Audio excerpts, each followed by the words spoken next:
Good morning naman sa pinaka-paborito kong classmate and my girl best friend, Lexi. Ano na naman to? Breakfast. Ikaw ba nagluto nito?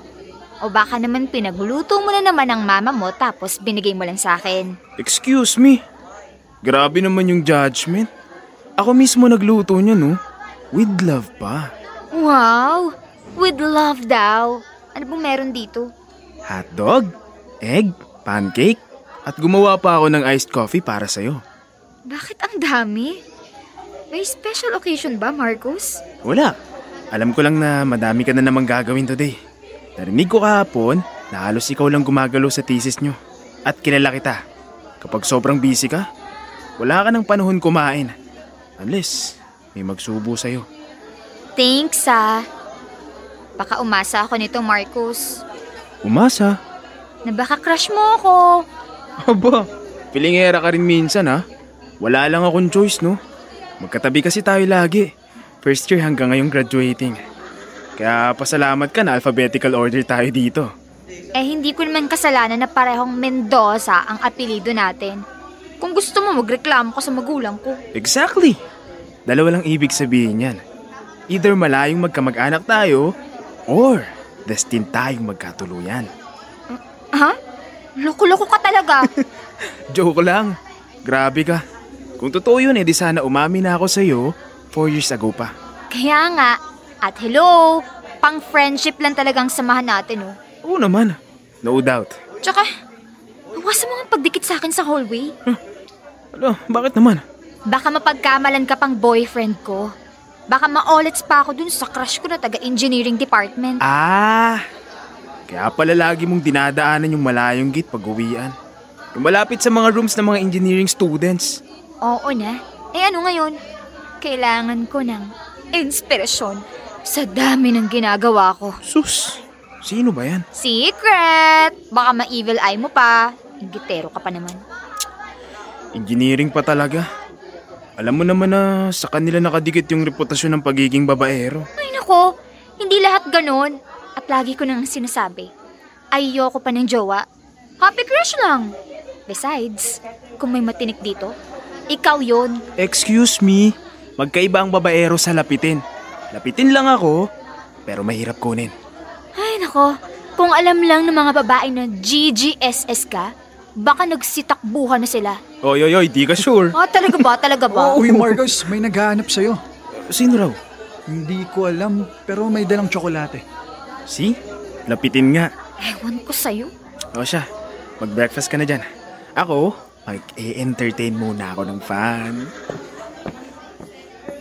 Mag-e-entertain mo niya ako ng fan. Feeling, kala mo naman talaga.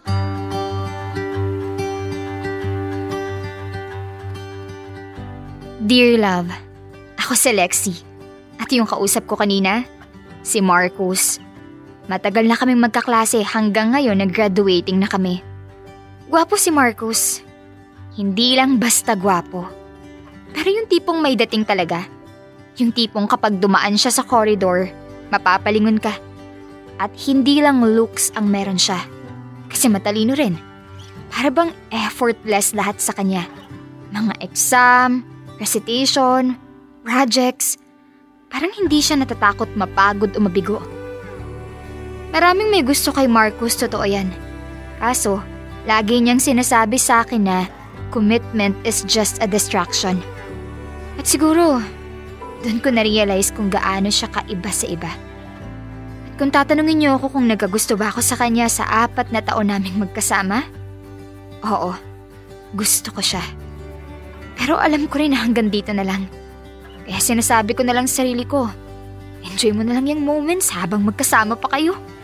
Kasi pagkatapos ng graduation, kanya-kanya na kami ng landas. Pero aaminin ko rin, tuwing nakikita kong may kasama siyang iba, kahit barkada lang o ka-groupmate, may kirot akong nararamdaman dito sa dibdib. Para bang gusto kong magalit, pero wala naman akong karapatan. Gusto ko siyang ipagdamot, pero hindi pwede. At doon ko mas lalong nararamdaman na hanggang kaibigan lang talaga ako.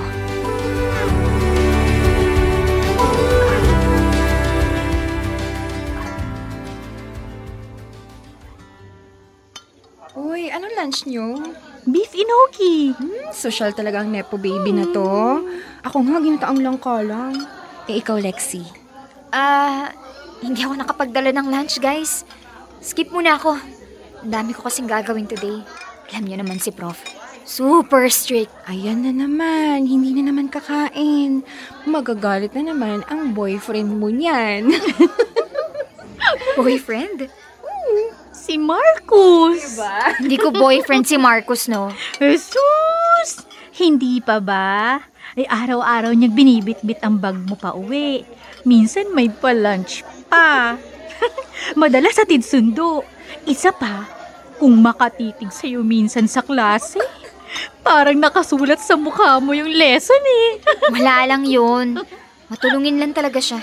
Aba, graduate na lang at lahat. Hindi pa rin aamin? Ano bang aaminin? Platonic lang talagang relationship namin. Lexi, first year pa lang, alam na ng buong sambayanan na may gusto si Marcus sa'yo.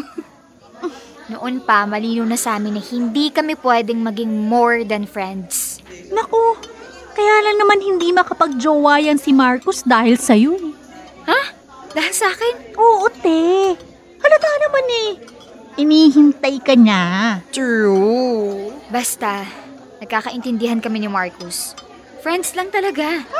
Whatever. Anyway, speaking of hot topic, yung bago nating kaklase sa communication theories. Si Mika? Yup.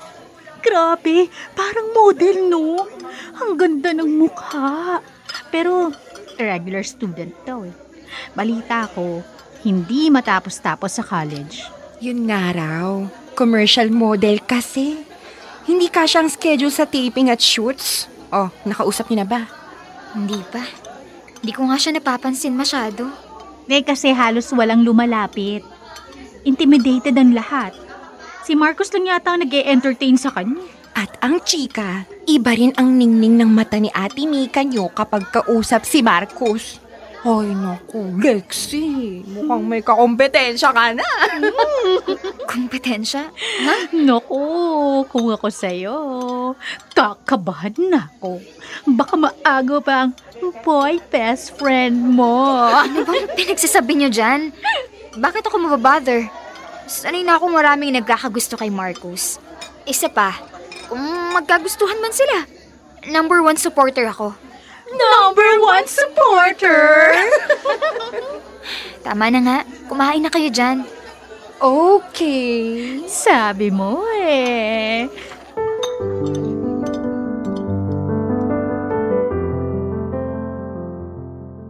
Nagpintig ang tenga ko sa narinig ko. Parang biglang may kumurot sa dibdib ko nang malaman kong naging malapit agad si Marcus kay Mika. Sa dami ng babaeng umaaligid sa kanya noon. Ngayon lang ako kinabahan ng ganito. Iba ang dating ni Mika. Hindi ako mapakali. May kaba na may halong takot. Hindi maganda sa pakiramdam. Para bang unti-unting may mawawala sa akin kahit hindi naman talaga akin. Kaya napaisip ako, dapat na ba akong umamin? Kasi baka nga maunahan ako. Baka habang nagdadalawang isip ako, may mangyari na sa kanilang dalawa. At kung nangyari yun, baka wala na talagang pag-asa. Kaya naman lumayo muna ako kay Marcus. Kailangan kong mag-isip.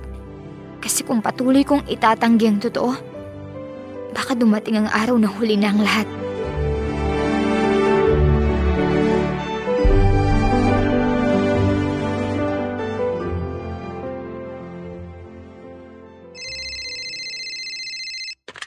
Hello? Andyan po ba si Lexi? Anong kailangan mo? Grabe naman. May kailangan agad. Hindi ba pwedeng na-miss lang kita? Ano nga? Sabihin mo na. Nasasayang oras ko. Sungit naman ang baby na to. Kakamustahin lang sana kita. Okay lang ako, Marcus. Tapos na ba lahat ng gagawin mo? Oo, nagpapahinga ako. Ayos! Eh di tara, kape tayo. Nagpapahinga nga ako. Kasi, nandito na ako sa labas ng bahay nyo. Dali na, halika na. Ano ka ba, Marcus? Gusto mo sunduin pa kita dyan sa loob? Oo na, ito na. Lalabas na.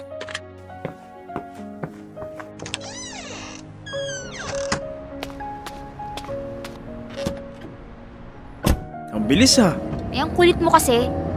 Ako na nga tong manlilibre. Reklamo ka pa. Ano bang meron? Di ka nga rito. Huwag mo nga akong akbayan. Friends na rin natin ngayon. Friends, Sari? Oo. Taon-taon mo na lang kinakalimutan. Kasi gawa-gawa mo lang naman yan. Basta. Ililibre kita ng kape. Ewan ko sa'yo. Parang sungit mo lately. Ano meron? May nagawa ba ako? Wala naman. May chika pala ako. Yung bago nating kaklase. Big time pala siya. Oh, tapos? Nakakwentuhan ko siya kahapon. Ang daldal. Kontraktor daw tatay niya. May family business pa. Lagi raw bakasyon sa Paris. Tapos yung mga barkada parang mga model ng Victoria's Secret. Lagi pang tambay sa BGC. Medyo konyo nga eh. Kaya minsan, di kami nagkakaintindihan. Ang dami mo na agad alam tungkol sa kanya. Eh kasi, madalas kaming magkakwentuhan kapag break time. Wala rin kasing masyadong lumalapit sa kanya. Kaya nga eh. Wala ka na nga time kumain ng lunch kasama ako. Ha? Hindi ka naman madalas Teka, nagsiselos ka ba kay Mika? Ha? Ako? Ano nagsiselos? Eh kasi, simula nung dumating siya, hindi mo na ako masyadong kinakausap. Hindi ah. Bakit naman ako magsiselos? Ewan ko, baka may gusto ka sa akin. Umamin ka na. Gilan mo nga ako, Marcus. Oh, eh bakit ka ganyan? Gusto mo ako no? Gusto mo ako no? Oo! Gusto kita, Marcus! Matagal na! Nung nalaman ko na nagiging malapit kayo ni Mika, natakot ako. Natakot akong mawala ka sa akin at maunahan niya ako. Baka gusto mo rin siya. Lahat ng ginagawa mo para sa akin. Yun ang dahilan kung bakit nahulog ako. Pero gusto ko lang malaman, gusto mo rin ba ako? Lexi. Ano, Marco? Sagutin mo! Kasi napapagod na ako magpanggap. Yung mga biro mo, totoo ba yon? Sorry, Lexi. Kung nabigyan kita ng maling senyales. Ha? Sagutin mo ng diretso. Gusto mo ba ako? O hindi? Hindi, Lexi. Hindi kita gusto. Ganun ba? I'm sorry. Sige. Pasensya na rin.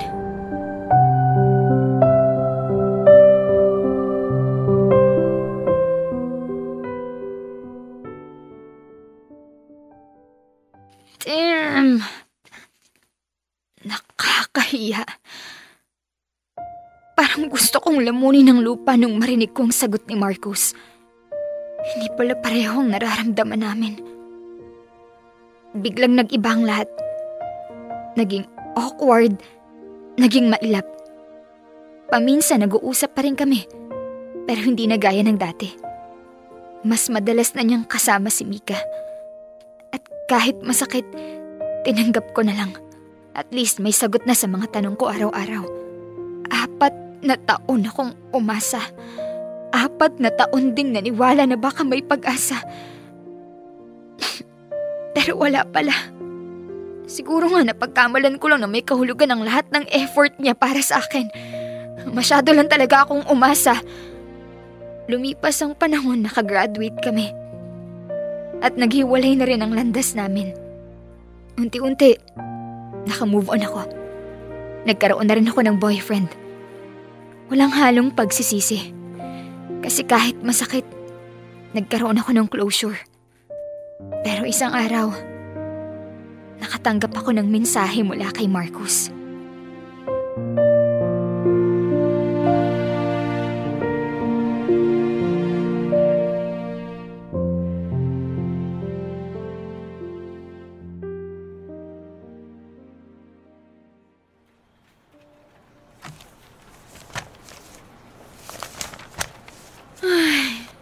Nakakapagod. Ayoko na magtrabaho. Gusto ko na lang ulit maging estudyante. Walang stress. Walang overtime. Sino naman to? Random message? Lexi? Si Marcus to? Pasensya na kung bigla ako nag-message. Nabalitaan kong may boyfriend ka na. Congrats ha. Akala ko nga, panghabang buhay kang single dahil sa sobrang sungit mo eh. Pero hindi ko maiwasang subukan. Pilit kong pinaniniwalaan sarili ko na baka may chance pa akong maibalik ang dati nating closeness. Alam kong imposible na. Pero Lexi, hindi ka mawala sa isip ko. Namimiss ko yung mga pagkakataon na excited akong pumasok para makita ka. At ang dahilan kung bakit hindi ako nagpapapasok ng iba sa buhay ko. Gusto kong humingi ng tawad. Duwag ako noon. Natakot ako. Natakot akong sirain ang pinakamahalagang bagay sa atin, ang pagiging magkaibigan. Kaya inilihim ko na lang ang nararamdaman ko. Lahat ng biro, lahat ng pag-aalaga, lahat ng pagpapakita ko ng malasakit noon. Totoo lahat yon. Nung araw na tinanong mo ko, naunahan ako ng kaduwagan. Ilang beses kong sinubukang bawiin ang sarili ko. Pero wala nang pagkakataon. Ayokong isipin mo na pinaglalaruan kita. Kaya ngayon, kahit mukhang tangang timing ko, kailangan kong maging tapat. Lexi, gusto kita. Mahal kita. Hanggang sa muli, Lexi.